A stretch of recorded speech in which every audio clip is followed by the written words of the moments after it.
Hello everyone, अस्सलाम वालेकुम and welcome to another class of Adobe Illustrator. तो आज की वीडियो में हम बात करने वाले हैं टाइप टूल के बारे में। ये रहा हमारा टाइप टूल और इसका शॉर्टकट यहाँ पे नज़र आ रहा है टी। तो टाइप टूल के बारे में और हम जो है सिर्फ टाइप टूल पढ़ेंगे और इसके अलावा जो करेक्टर पैनल है उसके बारे में वो पूरा देखेंगे कि इसमें क्या क्या ऑप्शन है और वो किस किस काम में आता है। So first of all, channel को सब्सक्राइब नहीं किया तो चैनल को सब्सक्राइब कर लें। तो वीडियो को शुरू करते हैं। अच्छा, टाइप टूल लेने के बाद कुछ इस तरह का कर्सर आता है। मैं जैसे ही क्लिक करता हूँ इस पर तो मैं जूम करके दिखाता हूँ आपको। तो यहाँ लिखा हुआ है लोरेम इप्सम। ये एक डमी टेक्स्ट होता है जो हम बाय डिफ़ॉल्ट आ जाता है जैसे हम क्लिक करते हैं टेक्स्ट टूल से। तो ये दे रहा है अभी, और ये आसपास ब्लैक बना हुआ है, इसका मतलब ये सिलेक्टेड है। और अभी मैं कुछ भी टाइप करूँगा तो ये हटकर टाइप हो जाएगा। तो जब फॉर एग्जांपल हमारे पास कुछ होता नहीं लिखने के लिए तो ये डमी टेक्स्ट बाय डिफ़ॉल्ट दे रहा होता है। तो अभी मैं यहाँ पर कुछ टाइप करता हूँ। तो फॉर एग्जांपल मैं यहाँ पर ये टाइप कर देता हूँ, welcome to my video of Adobe Illustrator. तो सिंपल इस तरह आप कोई भी टेक्स्ट लिख सकते हैं टाइप टूल से। अच्छा, यहाँ पे एक और चीज़ है टाइप टूल में ही, ये कर्सर आ रहा है। अभी मैं इसको अगर जैसे ही ड्रैग एंड ड्रॉप करता हूँ तो ये होता है पैराग्राफ लिखने के लिए। जैसे कि मैं यहाँ पर छोड़ता हूँ तो देखें यहाँ पे अपने बाय डिफ़ॉल्ट से ये जो है मैंने आपको पहले बताया था, ये डमी टेक्स्ट दे देता है। यहाँ पर ऐसे ही लिखा हुआ होता है ताकि हमें पता चल सके कि हमें कुछ जब लिखेंगे अपनी डिटेल्स तो इस तरह से लगेगी, तो इसलिए डमी टेक्स्ट देता है। तो ये चीज़ें इसमें कि आप ड्रैग एंड ड्रॉप करेंगे तो इस तरह से ये आपको दे देगा। आप यहाँ से आप वही सारी चीज़ सेटिंग्स कर सकते हैं जो अभी करेक्टर के पैनल में आपको बताने वाला हूँ। तो अच्छा, अभी मैं इस पर आ जाता हूँ वापस, वेलकम टू माय वीडियो पर।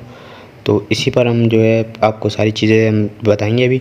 तो यहाँ पर ये हमारा करेक्टर का पैनल है। अगर आपको यहाँ शो नहीं हो रहा तो यहाँ आ रहा होगा यहाँ पर करेक्टर।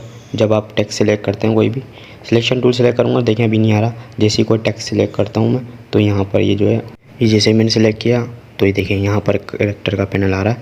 अब आपने इस पर क्लिक करना तो ये यहाँ पर इस तरह से आ जाएगा। एक सेकेंड, ये हाँ, तो इसको आपने ड्रैग करके सिर्फ यहाँ ले आना, कुछ भी नहीं है। तो अभी मैं एक और चीज़ में ये है कि करेक्टर के पैनल में आपको कुछ कम ऑप्शन शो होंगे यहाँ से। तो ये हाइड ऑप्शन होंगे, इस तरह से शो हो रहा होगा आपको। तो आपने यहाँ पर थ्री लाइन्स पर क्लिक करके शो ऑप्शंस पर क्लिक करना है तो आपको सारे ऑप्शंस शो हो जाएंगे। अच्छा जी, तो ये हमारा करेक्टर का पैनल है। और इसमें जो सबसे पहली चीज़ दी हुई है ये जो आप देख रहे हैं, यहाँ से जी जो है ये होती हैं फ़ॉन्ट्स। फ़ॉन्ट्स क्या होते हैं ये आपको पता चल जाएंगे। ये जो स्टाइलिश जो वो टेक्स्ट होते हैं ये वो हैं सारे, ये वो हैं जो ऑलरेडी ऐड हैं। आप यहाँ से आप जो है गूगल से और भी डाउनलोड कर सकते हैं। बहुत सारी वेबसाइट्स हैं जो आगे हम उसके बारे में बाद में बात करेंगे, लेकिन फ़िलहाल अभी हम करेक्टर के पैनल के बारे में बात कर रहे हैं। अच्छा, ये हो गई फ़ॉन्ट की बात। अब ये नीचे रेगुलर लिखा हुआ है, ये होती है फैमिली, फ़ॉन्ट फैमिली, यानी फ़ॉन्ट किस तरह का है। बहुत सारी टाइप्स होती हैं फ़ॉन्ट की। तो यहाँ से आप वो जो है यहाँ से फ़ॉन्ट चूज़ करते हैं आप कि कौन सा फ़ॉन्ट लेना है, और यहाँ से उसकी टाइप, यानी कोई भी चीज़ होती है ना उसकी वो टाइप्स होती हैं। जिस तरह यहाँ दी हुए हैं इटैलिक, बोल्ड, और बोल्ड इटैलिक दिया हुआ है यहाँ पर, और सिर्फ इटैलिक दिया हुआ है। तो ये इसकी टाइप्स होती हैं। वैसे तो ये कभी कम दी हुई हैं इसकी, लेकिन जब हम कोई पूरी फैमिली वहाँ से डाउनलोड करते हैं जो वेबसाइट है उनसे, तो उसमें जो है पूरी फैमिली आती है। यानी आप उसमें पतले वाले भी लगा सकते हैं, बोल्ड लगा सकते हैं, ब्लैक वाले लगा सकते, ब्लैक होते हैं वो बोल्ड से भी ज़्यादा मोटे होते हैं। तो आप अपनी मर्ज़ी से इससे जो है इसकी टाइप जो है सिलेक्ट कर सकते हैं यहाँ से। अगर ये डाउनलोड होंगी तो यहाँ पर जितनी होंगी जो उतनी शो होंगी, वरना सिर्फ रेगुलर आ रहा हो सकता है आपके पास। अच्छा जी, तो ये हो गए इसके फ़ॉन्ट, और ये फ़ॉन्ट फैमिली, और ये स्टाइलिश, मतलब जो इसकी टाइप्स है वो हो गई। और अब अगर हम नीचे आते हैं तो यहाँ पे मैं यहाँ कर्सर लेके आ रहा हूँ तो यहाँ पे मुझे बता रहा है कि सेट दी फ़ॉन्ट साइज़। तो यहाँ से हम मैनुअली भी, वैसे तो यहाँ से हम सेट कर सकते हैं। जैसे अभी ये हुई हुई है तो मैं यहाँ से इसको 20 कर देता हूँ तो ये देखें इस तरह से बड़ा हो गया। तो वैसे तो जैसे हम शेप्स को बड़ा छोटा करते हैं देखिए इस तरह से, तो इस तरह से भी हम टेक्स्ट को भी ऐसे ही कर सकते हैं। अभी जैसे मैंने सिर्फ इसको ड्रैग किया तो यहाँ से ये स्केच हो गया इस तरह से, लेकिन मैं शिफ्ट के साथ करूँगा तो ये देखें इस तरह होगा, और ऑल भी प्रेस करूँगा तो ये दरमियान से होगा। जिस तरह हम शेप्स पर करते हैं ना, बिल्कुल वैसे ही जो है टेक्स्ट के लिए भी होता है। आप चाहें तो आप यहाँ से भी कर सकते हैं, या फिर जो सेट फ़ॉन्ट साइज़ है वहाँ से आप इसकी वैल्यू दे सकते हैं कि कितना आपको चाहिए। लेकिन ये रिकमेंड करूँगा मैं कि आप जब भी कोई चीज़ बनाते हैं तो हम इस पर ज़्यादा फोकस करते हैं, क्योंकि हमें टेक्स्ट एक साइज़ का चाहिए होता है, मतलब 20 पीटी या जितना भी हमें चाहिए होता है उसके हिसाब से रखते हैं। उसमें हमें साइज़ का पता नहीं चलेगा, हम वैसे करेंगे तो ठीक है। तो ये चीज़ हो गई। अब नेक्स्ट जो इसमें चीज़ दी हुई है यहाँ पर करेक्टर के पैनल में, ये था हमारा set the font size. Font size set किया और यहाँ पर ये दिया हुआ है, मैं कर्सर लेके जाता हूँ, लिखा हुआ है सेट दी लीडिंग। अब लीडिंग क्या होती है, जैसे कि आप यहाँ आइकन पर भी देख सकते हैं, आपको इससे अंदाज़ा हो जाएगा कि ये दो लाइन्स के दरमियान जो फासला होता है। मैं एक सेकंड आपको लाइन लगा कर दिखा देता हूँ। ये जो दो लाइन्स हैं, यानी वेलकम टू माय वीडियो के नीचे और ये लिखा हुआ है, इसके ये दरमियान ये जो मैंने लाइन ड्रॉ की है, ये जो फासला है ये कहलाती है लीडिंग। तो यहाँ से लीडिंग हम इंक्रीज़ और डिक्रीज़ कर सकते हैं, यहाँ से वैल्यू दी हुई है इसकी। तो यहाँ से मैं आपको सेट एक सेकंड में मैं स्टार्ट करता हूँ कि मैं आपको ये जो पैराग्राफ लिखा है मैं इसमें आप दिखाता हूँ, इसमें ज़्यादा आपको सही समझ में आएगा क्योंकि पूरा पैराग्राफ है ना ये। तो अब मैंने इसको पहले अपने लाजमी सिलेक्ट कर लेना जिस पर आपने अप्लाई करना है। फिर आपने इसकी ये देखें, मैं ये जो है इंक्रीज़ कर रहा हूँ तो ये किस तरह से इसकी स्पेसिंग बढ़ती जा रही है, लाइन्स के दरमियान फासला जो है वो किस तरह बढ़ता जा रहा है। इसी तरह मैं कम कर दूँ, अगर यहाँ से मैंने कर दी 10 तो ये देखें किस तरह से चिपक रहा है। तो अभी मैं इसको वापस इतनी कर देता हूँ जितनी हुई हुई थी पहले। तो जो ये ऑलरेडी जो अपनी ऑटो पर होती है जो खुद ही दे देता है वही रखनी है आपने। आप वैसे बहुत कम ही जब इसको यूज़ करते हैं, ज़्यादा इतना यूज़ में आ रहा नहीं होता है ये। बहरहाल ये होगा सेट द लीडिंग। अब यहाँ पर दी हुई है कर्निंग, ये आप देख सकते हैं, set the Corning between two characters. अच्छा, अब ये कर्निंग भी यहाँ पर आपको शो रहा होगा आइकन पर क्या होती है। बहरहाल फिर भी मैं आपको जूम करके यहाँ पर दिखा देता हूँ। कर्निंग जो होती है वो जो है कि दो अल्फ़ाबेट जो होते हैं हमारे, जैसे सी और ओ है, इसके दरमियान में ये जो फासला है ये सिर्फ दो कैरेक्टर्स के दरमियान ये फासला करता है। जिस तरह ये ओ और एम के दरमियान, तो ये जो है एक फासला करता है। अच्छा, मैं यहाँ पर अगर आपको खोल के दिखाऊं तो ये भी दी हुई है ऑटो पर। अब मैं यहाँ पर लाइन पर क्लिक करता हूँ तो यहाँ पर मुझे सिर्फ और सिर्फ 4 ऑप्शन दिए हुए हैं। तो यहाँ पर मुझे ऑटो, ऑप्टिकल, मैट्रिक्स और ज़ीरो दिया हुआ है। तो अब मैं ये दिखाता हूँ, जैसे मैं ऑप्टिक्स किया आपने देखा थोड़ा फ़र्क हुआ होगा। फिर मैं अब ज़ीरो करता हूँ तो ज़ीरो मकसद ये वापस पहले जैसा कर देगा। तो हमने फ़िलहाल इसको ऑटो पे रखना है। अच्छा, बाकी जो आपने देखा होगा बाकी नंबर जो है इसमें ये शो नहीं हो रहे हैं, तो ये शो कब होंगे मैं आपको ये इसमें करके दिखाता हूँ। तो इससे पहले हमने दो कैरेक्टर्स के दरमियान फासला है तो मैं इसको सिलेक्ट करना होगा ना। तो अभी इसमें एक और चीज़ ये है कि अगर मैं फॉर एग्ज़ाम्पल मैं आपको एक चीज़ बताता हूँ इसमें, तो इसमें एक और चीज़ ये है, एक सेकंड में इसमें अलग से कोई टेक्स्ट लिखता हूँ। फॉर एग्ज़ाम्पल जैसे मैंने यहाँ पर लिखा है टेक। अब मुझे टेक नहीं, मैं चाह रहा हूँ कि टेक्नोलॉजी लिखना है मुझे। तो यहाँ पे मैं क्या करूँगा, डबल क्लिक जैसे करूँगा तो ये देखें ये ब्लिंक कर रही लाइन, मैं इसमें जो है ऐड कर सकता हूँ। इसका यही तरीका है कि आप जो वर्ड लिखा हुआ है उस पर डबल क्लिक करें तो वहाँ से आप इसको टेक्स्ट को एडिट कर सकते हैं, जिस तरह ये मैंने किया है। तो चलते हैं अपने उसी लाइन्स की तरफ। अच्छा, अब मुझे ये जो है एल और सी के दरमियान का जो फासला है वेल के बाद, तो ये मुझे बढ़ाना। अब मैंने ये इस पर क्लिक किया है तो अब देखें यहाँ पर ये ब्लिंक कर रही है। तो यहाँ पर ये सारे ऑप्शन दिए हुए हैं क्योंकि मैंने भी दो ऑप्शन के दरमियान फासला सिलेक्ट किया हुआ है। अब मैं यहाँ से कोई भी वैल्यू चूज़ करूँगा, फॉर एग्जाम्पल मैं 20 करा, ये देखें थोड़ा सा फासला बढ़ गया है, लेकिन ये बहुत थोड़ा सा बढ़ाता है। मैं अगर फुल कर दूँ इसको 200 पे तो देखिए इतना फासला। बाकी अल्फ़ाबेट्स अपनी जगह पर हैं, बस जो मैंने यहाँ पर जो ब्लिंक कर रहा है यहाँ पर जहाँ पर होगा वो इसी में जो है अप्लाई होगा। अभी मैंने बिल्कुल कम कर दिया -100, तो ये देखें कितना चिपक गया। तो इसको आपने ज़्यादा नहीं छेड़ना, बस बहुत कम जो है इसको यूज़ करते हैं वैसे तो आपने इसको 100 पर ही रहने देना है। अच्छा, ये हो गई लीडिंग, हो गई कर्निंग, हो गई। अब यहाँ पर दी हुई है यहाँ पर ट्रैकिंग। अच्छा, ट्रैकिंग क्या होती है? ट्रैकिंग होती है जिस तरह अपना कर्निंग थी दो अल्फ़ाबेट्स के दरमियान फासला, कर्निंग जो होती है हर अल्फ़ाबेट का आपका जितना ही पूरा सेंटेंस होगा उसमें जितने भी अल्फ़ाबेट्स होंगे सबके दरमियान में जो फासला है वो इंक्रीज़ करेगा ये। अब जैसे कि मैंने ये सिलेक्ट किया हुआ, आपने सेलेक्ट लाजमी करना जिस पर आपने अप्लाई करना है। अब मैं यहाँ से इसकी वैल्यू बढ़ाता हूँ तो देखें क्या हो रहा है। मेरा क्लिक ये एरो पर है, इससे मैं इसको एडिट कर रहा हूँ, या फिर आप जो है कीबोर्ड के जो एरो होते हैं उससे भी आप इसको इंक्रीज़ की वैल्यू इंक्रीज़ कर सकते हैं।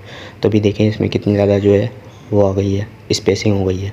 हर अल्फ़ाबेट के दरमियान जो स्पेसिंग आ रही है ये हमारी कहलाती है ट्रैकिंग। तो ये आप देख सकते हैं इस तरह से। तो ये बाय डिफ़ॉल्ट जो होती है वो 100 पर होती है, तो आपने इसे 100 पर ही रहने देना। कई जगह पर इसका जो है यूज़ होता है स्पेसिंग देने के लिए भी, स्पेसिंग कम करने के लिए भी। जैसा कि मैं अभी माइनस में लेके जा रहा हूँ इसे, तो ये देखें कितना चिपक रहे हैं हर अल्फ़ाबेट। तो ये हमारी होती है जनाब ट्रैकिंग। लीडिंग क्या होती है? दो लाइन्स के दरमियान फासला।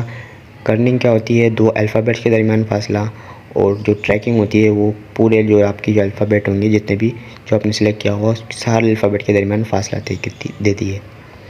अब हमारा नेक्स्ट दिया हुआ है यहाँ पर वर्टिकल स्पेस। अब ये क्या करता है खुद देख लें, मैं इसकी वैल्यू बढ़ा रहा हूँ तो ये देखें क्या कर रहा है। ये जो है हमारी जो हमने टेक्स्ट सेलेक्ट किया होगा ये उसको स्क्रैच कर देता है, जो कि हम बिल्कुल भी नहीं करते। हम जो है जैसे माउस क्लिक से मैंने आपको बताया था शिफ्ट नहीं दबाएंगे तो स्क्रैच हो जाएगा, तो ये वही काम कर रहा है। वर्टिकल तौर पर स्केच कर रहा है। अब यहाँ पर है हॉरिजॉन्टल स्केल, तो आप समझ ही गए होंगे हॉरिजॉन्टल स्केल क्या करेगा। जाहिर है ये हॉरिजॉन्टली जो है स्केच करेगा। ये स्केच जो है बहुत कम कहीं जगह पर जो है यूज़ करना पड़ता है, वरना ज़्यादातर हम ये जो है बहुत बुरा लगता है। जैसे मैं यहाँ पे वर्टिकल स्केल दिया, यहाँ पे मैं आपको वैसे करके दिखा दूँ। ये माउस की क्लिक से भी आता है इस तरह। आपने खाली शिफ्ट नहीं दबाना, ऐसे स्केच ऐसे ड्रैग करना है तो ये यहाँ से स्केच हो जाएगा वर्टिकली, और अगर हॉरिजॉन्टली करना है तो यहाँ से इस तरह कर जाएगा स्केच। करेक्टर के पैनल पे जाने की ज़रूरत ही नहीं, हम वैसे भी कर सकते हैं ये काम। तो ये दोनों इतने ज़्यादा कोई यूज़ के है नहीं, वर्टिकल हॉरिजॉन्टल और वर्टिकल स्केल। तो ये दोनों 100 पर होते हैं, तो आपने भी इन्हें 100 पर ही रहने देना, चढ़ना नहीं है। अच्छा अभी नेक्स्ट यहाँ पर जो दिया हुआ है ये है सेट द बेसलाइन शिफ्ट। अब ये क्या काम करता है ये भी आप खुद देख लें।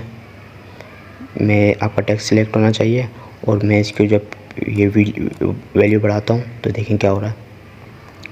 सेट द बेसलाइन शिफ्ट का मतलब मकसद इसका यही है कि जो है बिल्कुल जो इसका स्ट्रेट जो है आपका ये ऊपर लेके जाएगा, जो कि मैं माउस के क्लिक से भी इजीली शिफ्ट दबाकर ले जा सकता हूँ। तो आपको यहाँ पर जाने की, कंट्रोल पैनल खोलने की और इसमें नंबर सेट करने की ज़रूरत ही नहीं है, आप इजीली माउस की क्लिक से ही कर सकते हैं। तो ये भी कोई इतना ज़्यादा यूज़ का है नहीं, तो इसे रहने दें, बस मैंने आपको इसी बता दिया। अच्छा तो नेक्स्ट यहाँ पर दिया हुआ है अपना करेक्टर रोटेशन का। तो करेक्टर रोटेशन क्या होता है ये मैं आपको दिखा देता हूँ, आप समझ ही गए होंगे। वैसे तो ये करेक्टर को जो है उल्टा पुल्टा कर देता है, कोई कहीं जा रहा होगा कोई कहीं जा रहा होगा। तो मैं इसकी वैल्यू जैसे डिग्री बढ़ाता हूँ तो देखें क्या हो रहा है। तो ये अभी मैंने ये दबा कर रखा हुआ है, इसकी वैल्यू बढ़ती जा रही है। तो ये देखिए ये जिस तरह भी आपको रोटेट करना है, ये जब बाज़ों का हमको जैसा कोई कार्टून टाइप कोई पोस्ट बनाते हैं या पोस्टर बनाते हैं किसी चीज़ का, तो वहाँ पे ज़्यादातर इस तरह के टेक्स्ट जो है यूज़ होते हैं, उल्टे पुल्टे, कोई कहीं जा रहा होता कोई कहीं। तो मैंने इसको पूरा घुमा के सीधा कर दिया, वापस 360 डिग्री पे बिल्कुल सीधा हो जाएगा ये। तो आपको ये भी समझ में आ गया होगा करेक्टर रोटेशन, ये भी यूज़ होता है लेकिन बहुत कम। और अब नेक्स्ट बात करते हैं, ये तो होगा हमारे सारे ये करेक्टर रोटेशन, ये बेसलाइन शिफ्ट यानी ऊपर करने का जो कि हम यूज़ करते हैं, तो ये होगा सारे। और अब ये हैं नीचे जो आपको दिख रहे होंगे, ये इनके बारे में बात कर लेते हैं क्या है। जैसे कि अगर मैं आपको दिखाऊं तो ये पहला अल्फ़ाबेट कैपिटल है, बाकी सब स्मॉल है। तो यहाँ लिखा हुआ ऑल कैप्स, मैं जैसे ही क्लिक करता हूँ ऑल कैप्स में क्या हुआ, जाहिर है सब कुछ ये जो है ऑल कैप्स करके दे देगा मुझे। यानी कैप्स लॉक जब हम मूव करते हैं तो कैपिटल लेटर में लिखता है, तो ये ऑल कैप्स कर देगा, सबको कैपिटल कर देगा। अब यहाँ पे दिया हुआ है स्मॉल कैप्स का मकसद क्या है ये मैं दिखा देता हूँ आपको। जैसे मैं क्लिक करता हूँ इस पर, तो इसमें ये होगा कि पहला वाला जो अल्फ़ाबेट है वो बड़ा रहेगा, बाकी सारे भी ऑल कैप्स हैं लेकिन साइज़ में छोटे हैं वो। देखें ई कैपिटल लेटर में है, एल सब कुछ कैपिटल लेटर में, लेकिन साइज़ में छोटे हैं। बड़ा सिर्फ डब्ल्यू है जो सबसे पहला अल्फ़ाबेट है। अब ये अगला दिया हुआ है यहाँ पर, तो ये मैं दिखाता हूँ आपको कि क्या है। पहले मैं यहाँ पर एक चीज़ लिख दूँ, आपको एक चीज़ याद दिलाता चलूँ। तो यहाँ पर ये मैंने ये फार्मूला आपको याद होगा, ये मैं टाइप किया था। अब ये 2 है, मुझे यहाँ पर इस तरह से नहीं लगा सकता, ये मुझे स्क्वायर में चाहिए। ये मैं इसकी कॉपी ले लेता हूँ, A square plus 2ab plus B square है ना। तो ये मैं दोनों स्क्वायर सेलेक्ट करता हूँ और ये प्रॉपर स्क्वायर बन गया। तो बस ये काम करता है कि इसको जो है इस तरह से पावर लगा देता है, जिस तरह वहाँ पे आइकन पर बना हुआ भी है। ये मैं थोड़ा आपको सेट कर लेता हूँ। अच्छा तो ये ज़रूरी नहीं है कि नंबर पर ही हो, ये अल्फ़ाबेट पर भी देखें इस तरह से छोटा कर सकता है इसको। तो मैं कंट्रोल Z करता हूँ। अब यहाँ पे दूसरी चीज़ दी हुई है, तो उसके लिए भी यहाँ पे मैं एक चीज़ दिखा देते हैं। मैंने इसकी कॉपी ली और यहाँ पे मैं लिखता हूँ HO, तो ये 2 लगा के मैं उठा के रख देता हूँ। तो ये बेसिकली जो दिया हुआ है ये इसीलिए दिया हुआ है, जैसे ही आप वहाँ पे भी आइकन पे शो हो रहा है नीचे की पावर देने के लिए। तो दोनों एक ही चीज़ें आप जो उठा कर नीचे कर सकते हैं, दोनों में इतना वो फ़र्क है नहीं भाई। ये शो करने के लिए देखें मैं दिखाऊँ, ये भी कर लूँ ये भी कर लूँ, तो ये देखें बस ऊपर नीचे होगा। तो बस यही है इसमें। अच्छा जी, तो अब जो नेक्स्ट है इसमें नेक्स्ट दिया हुआ है ये है लाइन का। तो जैसे क्लिक करता हूँ ये आइकन पे शो रहा होगा, वैसे जो है एक अंडरलाइन आ जाएगी इसमें, और ये ले करूँगा तो ये टेक्स्ट पर लाइन आ जाएगी। अच्छा तो यहाँ पर कुछ लैंग्वेजेस दी हुई हैं, तो ये इतना वो नहीं है इसमें, वैसे उर्दू नहीं है, लेकिन उर्दू लिखने का जो है तरीका मैंने आपको बताया हुआ, ऊपर आई बटन पर लिंक आ रहा है, वहाँ पर जाके आप देख सकते हैं कि इलस्ट्रेटर में उर्दू टेक्स्ट किस तरह टाइप करते हैं। अच्छा तो लास्ट में यहाँ पर कुछ ऑप्शन दिए हुए हैं, नॉन दिया हुआ है, क्रिप्स दिया हुआ है, स्ट्रॉन्ग दिया हुआ है, और ये क्या दिया हुआ है शार्प। तो ये क्या है, इसके लिए मुझे आपको ये जूम करके बताना पड़ेगा। मैं पहले नॉन पर कर दूं, एक सेकेंड। तो अभी मैं जैसे ही इस पर क्लिक करता हूं तो आपको ये कुछ फ़र्क दिखा रहा होगा। मैं और ज़्यादा जूम करके दिखाऊं तो ये जितनी भी जो आर की जो कॉर्नर्स पर हैं, इस पर ध्यान से देखें तो क्या हो रहा है। ये इसको थोड़ा क्रिस्पी या इसको कुछ इस तरह से कर देता है, जिसे नॉइज़ बढ़ाते हैं, जैसे ब्लरी टाइप हम इसमें स्मूथ भी कर सकते हैं यहाँ से। लेकिन ये बिल्कुल जो है डिटेल्स में जाने का वो काम है। यहाँ पर आपको शो हो रहा होगा थोड़ा बहुत, बिल्कुल थोड़ा बहुत जो है फ़र्क लगाता है ये। तो ये भी बिल्कुल डिटेल्स वाला काम है ये, अगर आप करना चाहें तो। इतना ज़्यादा कोई इसमें फ़र्क वो है नहीं, नज़र नहीं आ रहा है। तो बहरहाल यही थी आज की वीडियो। टाइप टूल हमने पढ़ा और करेक्टर का पैनल में जितने भी ऑप्शन हैं वो हमने सीखे। तो वीडियो अच्छी लगी तो वीडियो को लाइक ज़रूर करना और चैनल को सब्सक्राइब कर देना, बेल आइकन प्रेस करना। और मिलते हैं नेक्स्ट वीडियो में, जब तक के लिए अल्लाह हाफिज़।